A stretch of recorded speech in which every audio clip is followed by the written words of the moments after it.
So,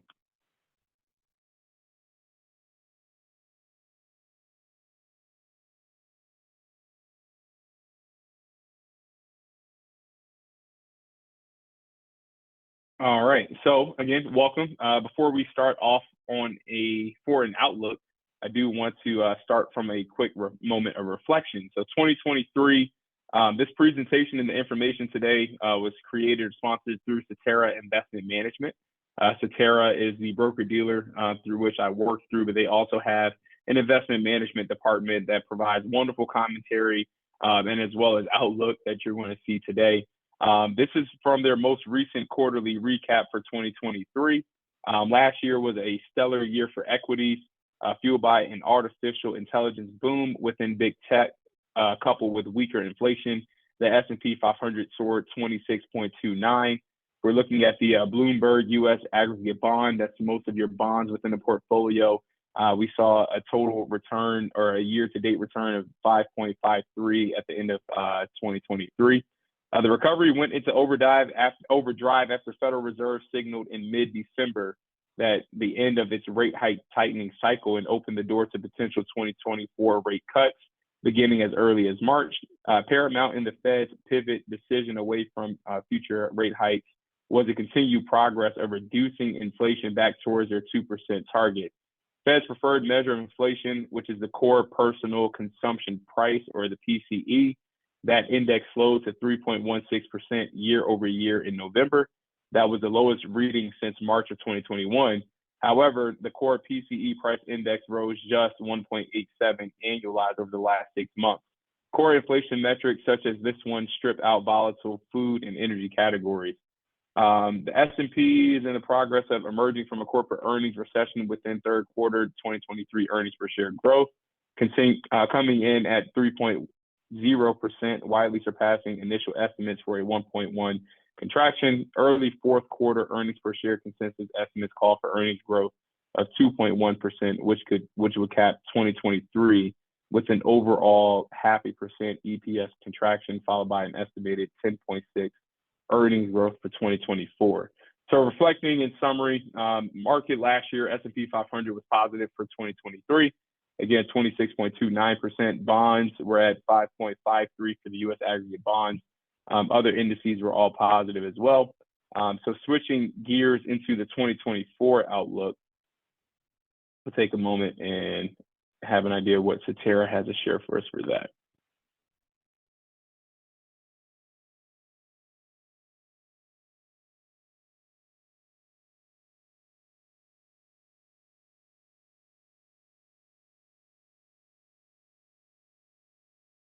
So perfectly by now, you can see the screen.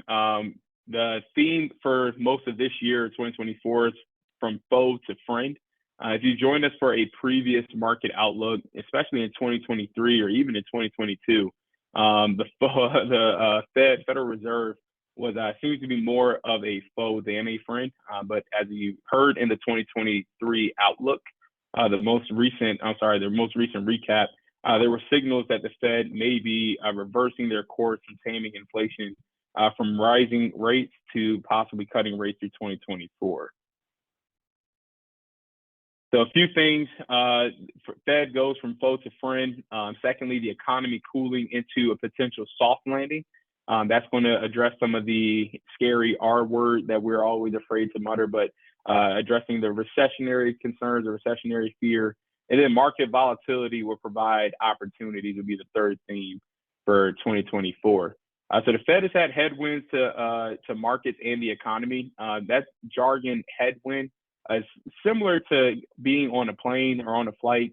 Typically, headwinds will slow the progress or the speed of a plane. Tailwinds can help accelerate that.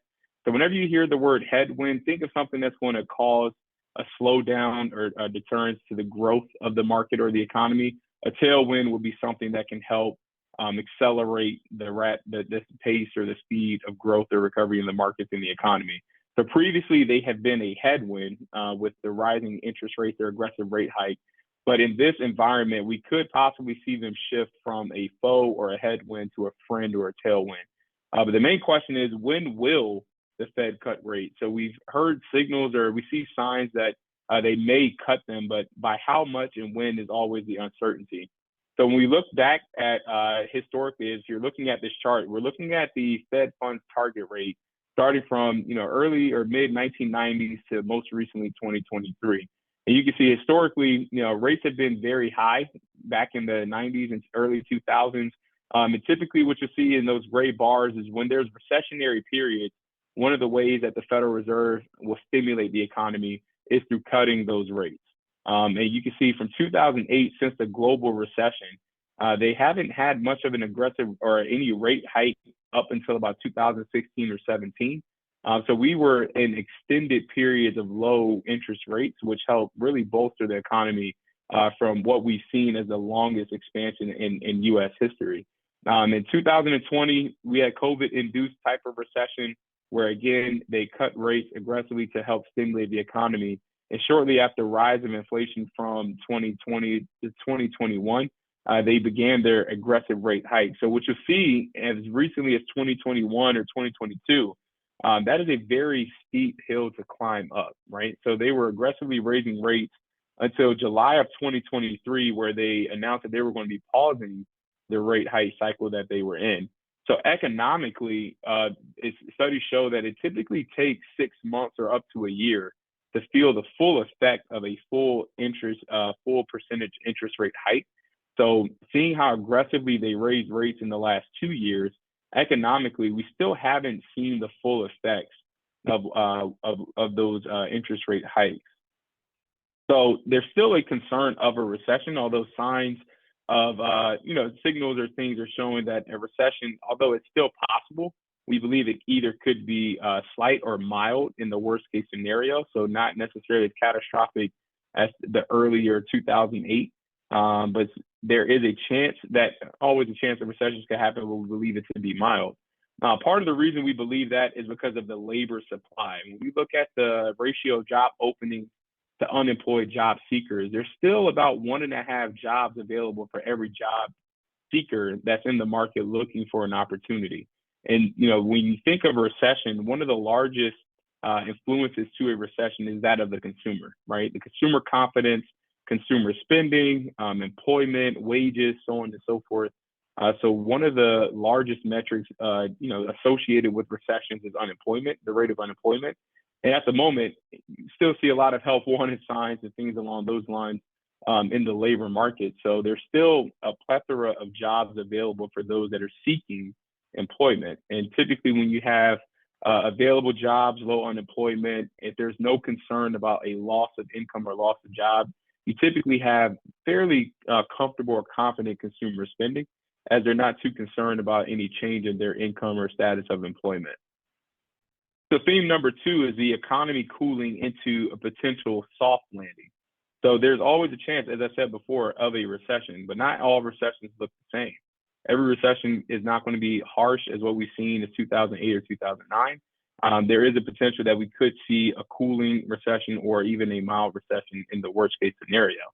Again, going back to that point of unemployment, when we look at the aging population, if you're someone that may not clearly understand the colors that we're looking at here, that top line that's very, very sharp and straightforward, that is the group or U.S. population size that's now at 55 or older. And what you see is as we've gone, at least from 2012 to today, the percentage of U.S. population that's now 55 or older has significantly increased. A little tongue-tied.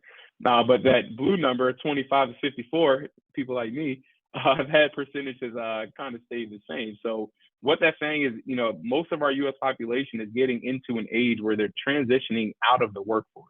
And that is partly why you will see a lot more vacancies or available jobs, not just because people aren't looking for jobs or not wanting to work, but we have a mass exodus of people leaving the workforce and entering into retirement, thus opening up more further job opportunities. So the baby boomers are hitting retirement at an increasing rate. From January 2000 to September 2023. The population of people over 55 years old increased by 75%, or 42.8 million over that same period, which was January 2000 to September 2023. 25 to 54-year-olds only increased by 6.5% or 7.8 million. So this, again, has many implications, especially for the labor market, with help wanted signs seemingly everywhere, more job openings than people looking for work. One might question where all the workers went.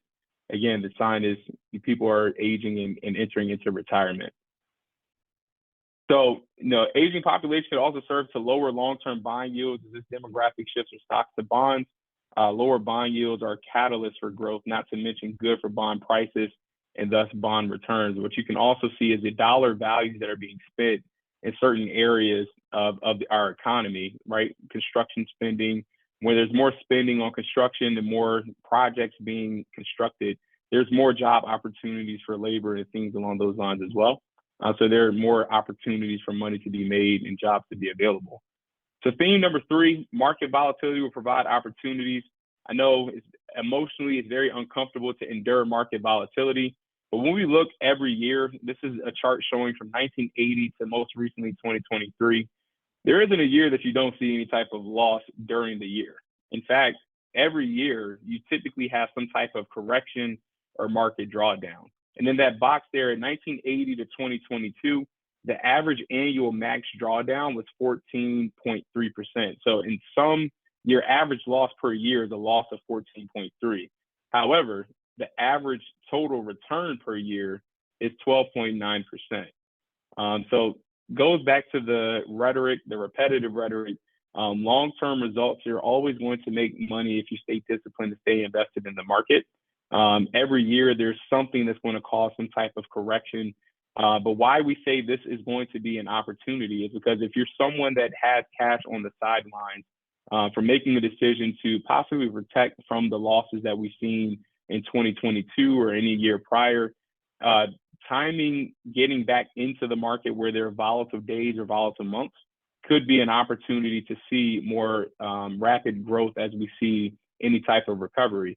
But the point still stands. If you're someone that is averse to risk or naturally emotionally inclined to make decisions to get out of the market because of something like a drawdown or a market correction, these things are normal, right? These things can be expected of the market. And more times than not, if anything, 75% chance of success by staying invested in the market, you have more chances to gain year over year than you do in having a loss. So even in years of large drawdowns, you can see positive returns in many of those years. Again, the average drawdown was 14.3%. The average total return in those same years were 12.9. But when we look at real interest rates, one of the major catalysts as far as what's going to drive the Federal Reserve to either cut rates is going to be, again, if we see any type of soft landing in terms of recession, but it's also going to be inflation. So the Fed's original target rate for inflation was 2%. We believe that rate or that target may increase to about 2.5%. And where we're at right now, even though it increased year over year in December above slightly over 3, we still believe that we can see that inflation metric tick down to their target. But what we're looking at here right now is the 10-year real interest rate in relation to the 10-year bonds and their returns. And for the first time in a very long time, if you really look since 2008, a 10-year bond or 10-year yields have actually returned greater than 2%. And where this is an opportunity is typically with bonds, you have an inverse relationship with interest rates. Whenever interest rates rise, you typically have a fall or a loss in the value or the price of a bond. And that's going to explain why in 2022, we saw the bond market have a very rough year because of the aggressive rate hikes that we've seen from the Federal Reserve. But if that were to reverse course, if they were actually to cut rates, you could actually see a resurgence or growth in the valuation of a bond. So remember, bonds aren't averse to losses. They actually do incur losses. One of the larger risks that they have is with interest rates. Whenever interest rates rise, bond prices will fall. Whenever interest rates fall, bond prices will rise. So even though if you are concerned about a recession, again, history will show that long-term results, you always make it through. The markets always find a way to recover. But even in the bond market, there's always opportunity to invest in bonds, especially in an interest rate cut environment, because there's opportunity for money to be made. In closing, as far as geopolitical crisis, and often, they're often short-lived. This is an election year, and if you notice, some of the top 3 themes from Cetera Investment Management did not include or did not involve the election cycle. In fact, there's been even mention of anything until now about geopolitical crisis, is because generally following the announcement or those things that have occurred, it's a short-term lived volatile period. As you see, Ukraine invading Russia, we've actually entered 2 years, or we'll be entering 2 years since that initially happened.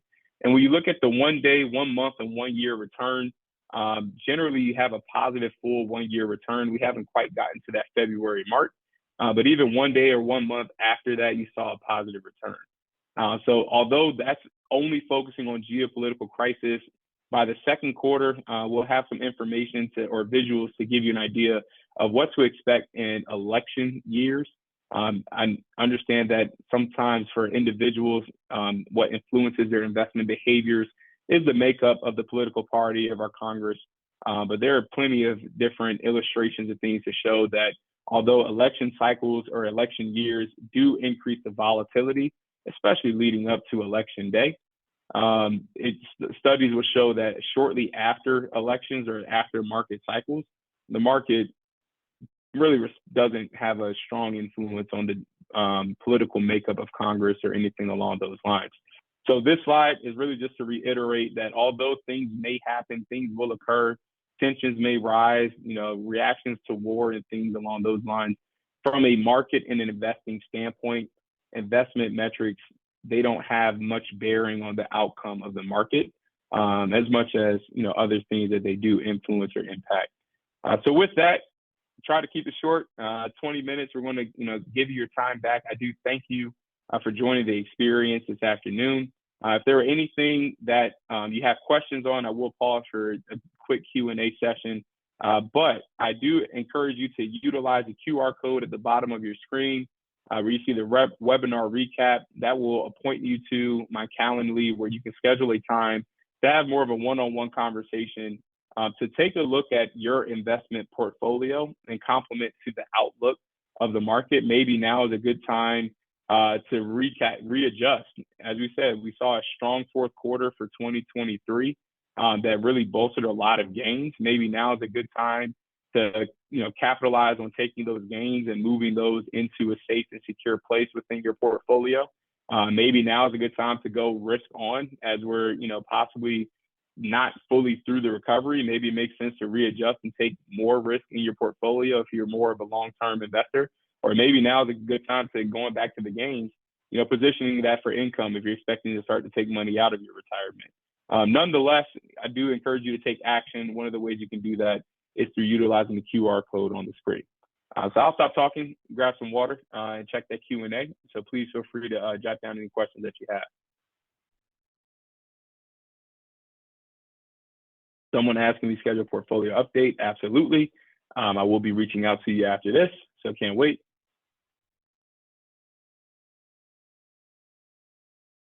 Any other questions? Nope.